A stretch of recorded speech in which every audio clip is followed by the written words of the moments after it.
Welcome to Tech Africa News Coffee Talks. I'm joined today by Shamil Yusuf, Group CEO of Vodacom, and we will discuss the future of connectivity and mobile services through Vodacom's perspective. Hello, Shamil.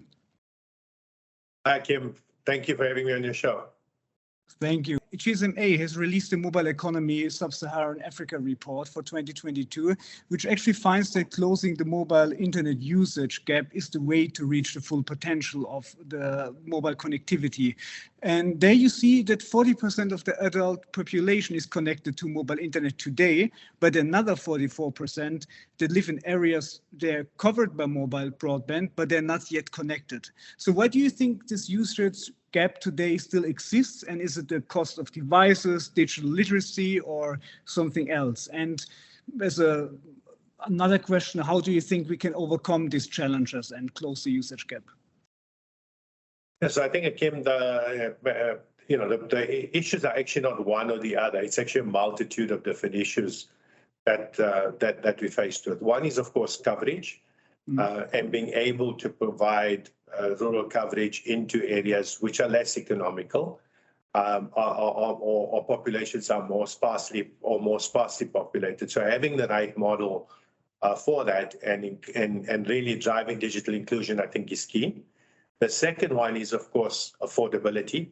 Device prices need to come down more for customers to basically take advantage of being able to be connected to the internet. And the issues that you face today is, of course, the cost of the devices being one issue.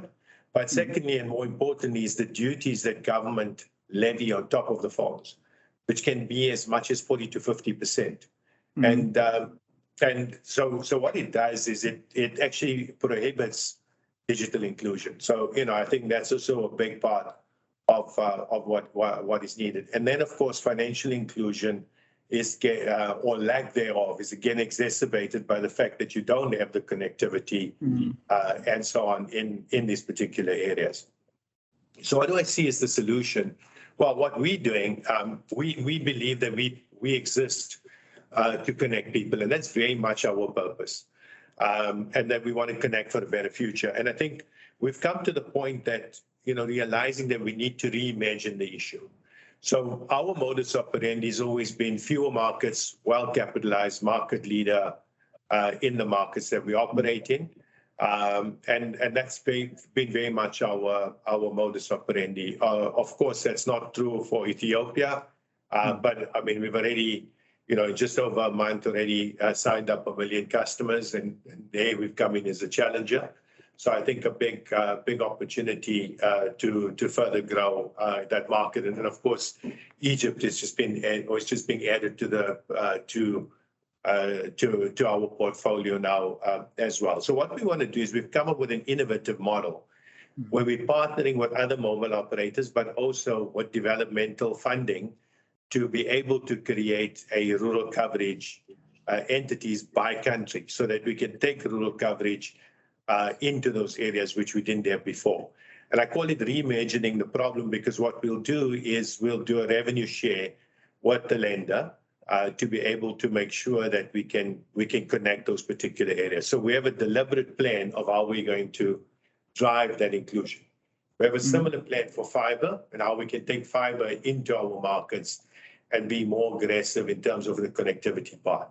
And then, of course, also from a satellite perspective, partnering with the different new satellite providers. As an example would be AST, which there's direct connectivity to the phone, and we're now doing trials in Kenya as we speak.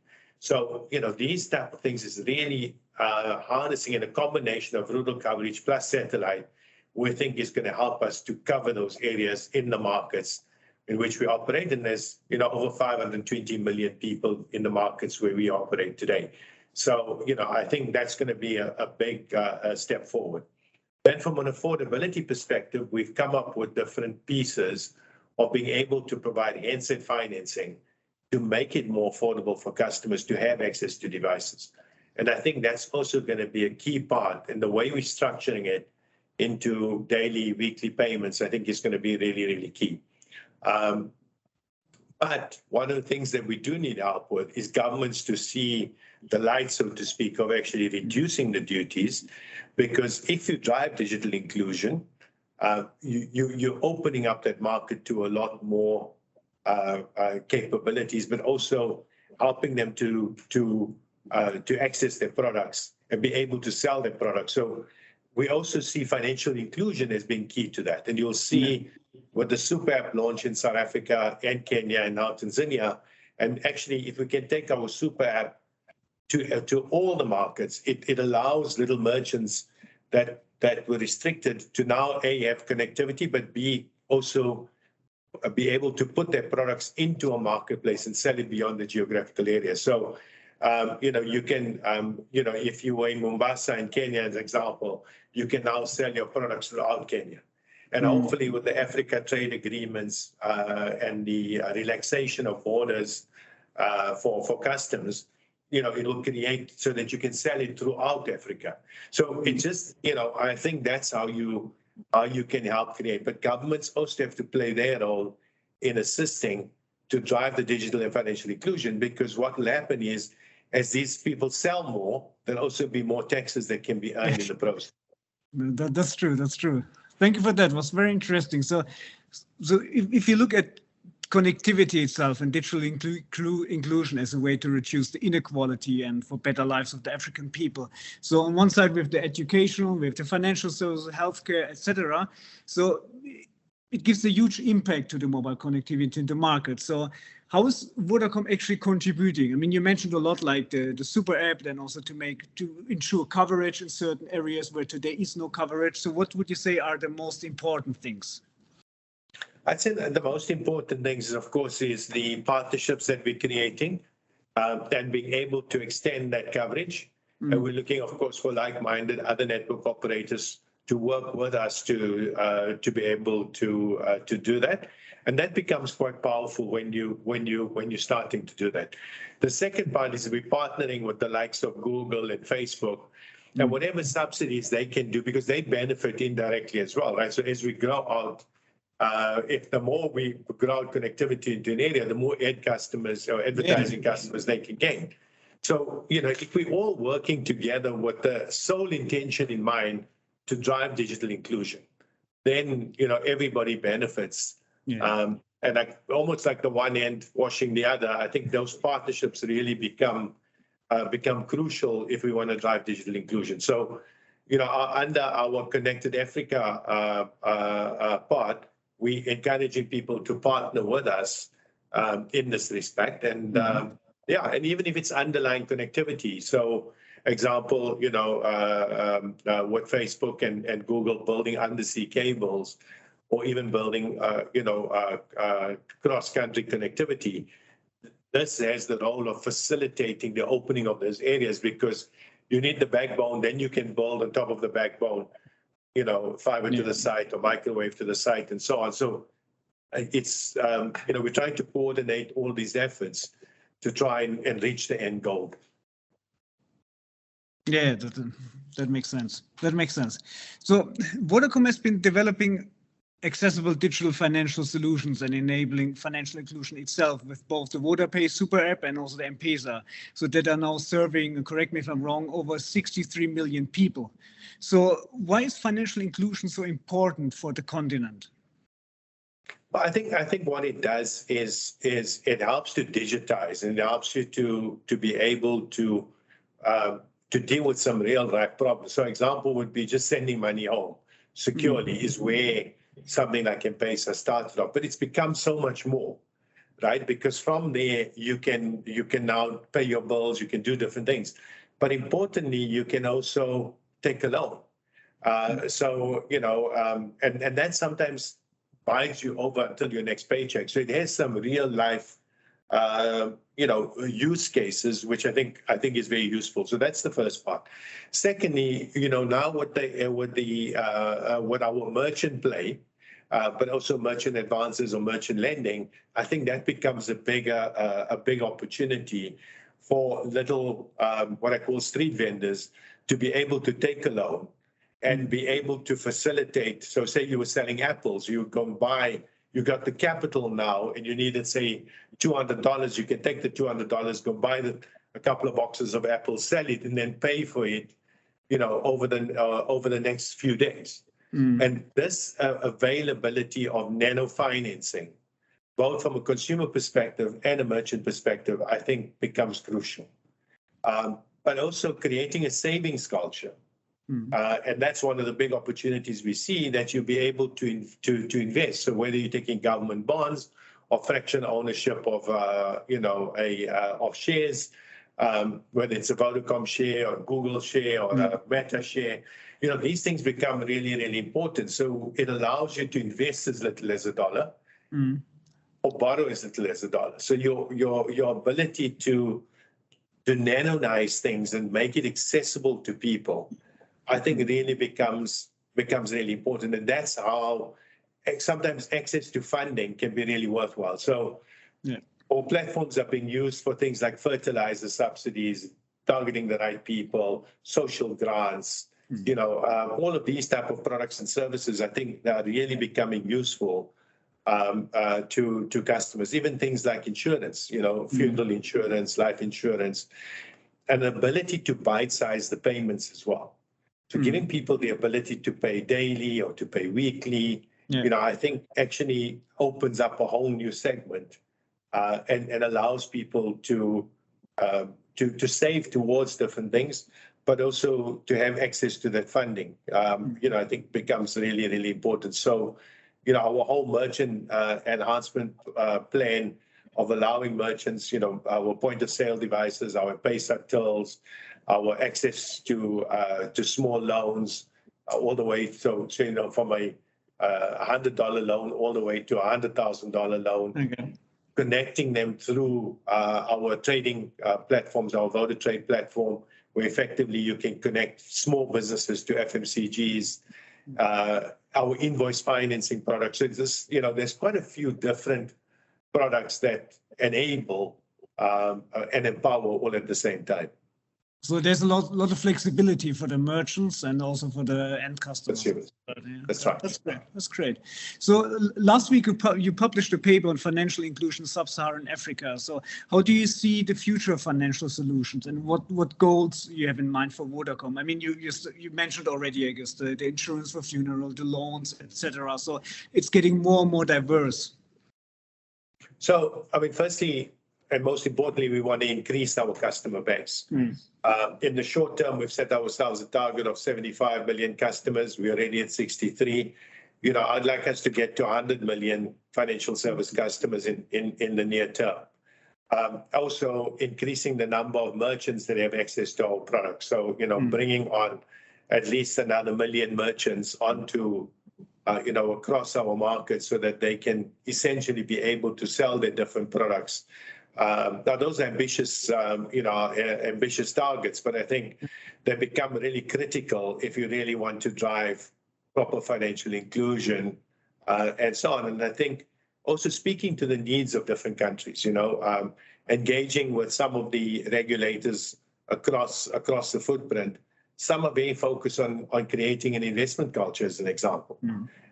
And so, I think that helps you to be able to do different things.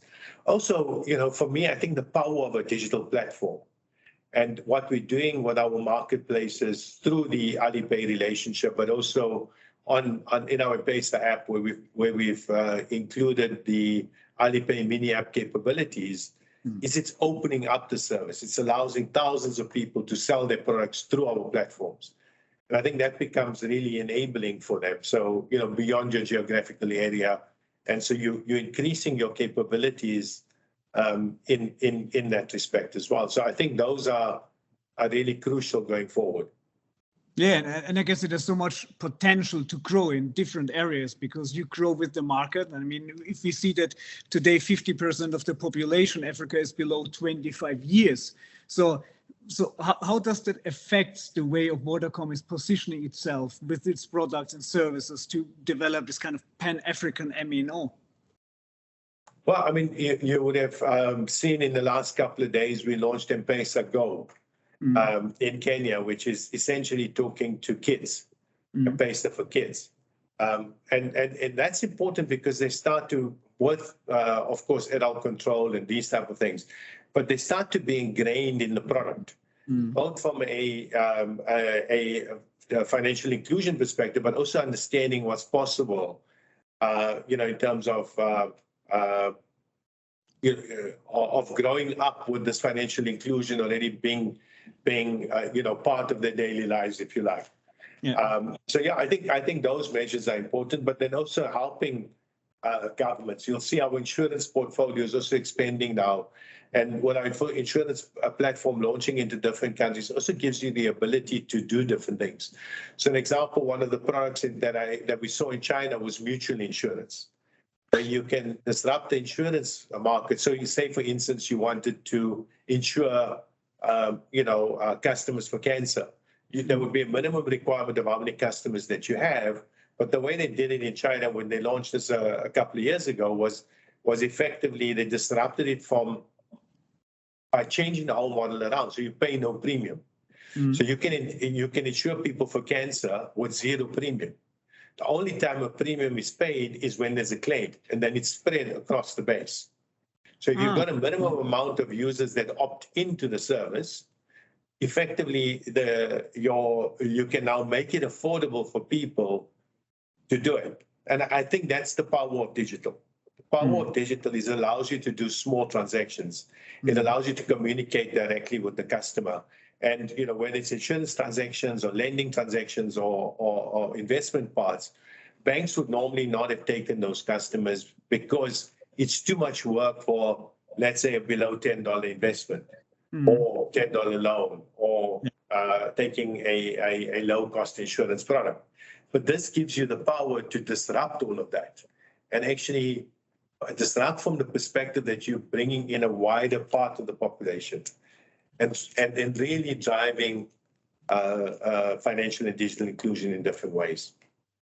Yeah, that's very interesting. I guess also it's very, very important for the market. I mean, we see it in many countries where, especially for smaller merchants, it opens up new opportunities. And when you say, okay, now we focus on kids, so people growing up actually with digital solutions, where you also can fill this gap of education. I mean, if you see the people above 50, they also already have issues to use services or even devices because they're missing the education. So you at least close this gap from the beginning. That's very interesting. So if you see the future of Vodacom, so what do you see today are the biggest challenges in Africa and opportunities for, let's say, the next 5 years? We talked a lot about connectivity, financial inclusions, and you're already making good steps and improvement. Your customer base is growing. But what would you say is next? And as a challenge, I guess, is also the regulations and the governments. But what are your plans in terms of that? Yeah, I think for us, what we've done is we've created a clear strategy of how we want to live our purpose. So I think driving and reimagining the problem, as we like to say. So in our markets, we want to make sure that we've driven digital inclusion by building a rural coverage, by giving people access to new technologies like 4G and 5G, by making sure that we can bring fiber or fixed wireless into every home, so there's broadband connectivity. So that's where the path that we're on, and also to complement that with satellite and to the end customer, but also for backhaul capabilities and so on, that further empowers us to roll out faster. So that's one part. And then to seek out partnerships in that respect where need be. And then the same with financial inclusion, the opening up of the platforms, allowing more customers or more merchants to sell their products through the platform, creating marketplaces, giving and driving that in a different form, I think is key. But making sure that our products, our financial service products, are consistent across all our markets, I think is going to be very, very, very important. And I think it will open up a lot of innovation as well, because if small merchants creating products, what is their biggest issue? Their biggest issues is access to funding. Their biggest issues is basically a marketplace and reaching consumers. Now, with us having 175 million customers across our footprint, that's a clear opportunity for them to come on, develop a product and sell it through the digital platform. So, and I think that's how we're going to help enhance economies or play our role. And because we think that digital inclusion and financial inclusion can enhance the growth rate of a particular country, play a meaningful contribution towards GDP growth. That's our mission and the mission that we're on. And very happy to partner with different like-minded players, and as even competitors, where we can work together to provide what we think is a bigger outcome, and that's driving financial and digital inclusion. What we need, or where the negatives can potentially be, comes from governments. And I think governments need to see the vision, embark on the vision, and actually not take short-term decision making. So in terms of, because I mean, let's be frank, ability to collect taxes in a very rural part of the country is not there. But if you can, through these digital platforms, you can also enhance that digital connectivity. And, because a lot of the, there's a small fee that's charged in most countries on top of M-Pesa, on top of airtime. Driving these inclusions also helps you to collect more taxes in a way. But I say you've got to avoid short term, because if you really truly believe in digital inclusion, then you can't be taxing devices at 40 to 50%. You're also going to be careful, as we saw in some markets recently, where levies were implemented on top of M-Pesa financial inclusion. What then happens is the volumes tank. And if the volumes tank, you've actually lost out the benefit that you thought you were going to gain. So I think it's more closer working that's required between government, between regulators and operators going forward, to help drive the agenda of that particular country, and of course the agenda of the continent. So I think closer working is going to become key, and so we're investing a lot in our external affairs functions, so we can have better conversations with government of how we shape the future together. Yeah. Thank you very much, Emil. It was very interesting to get your insights and Vodacom's perspective on that. Thank you very much. Thank you. That was Tech Africa News Coffee Talks, and see you around on techafricanews.com. Thank you, Shamil.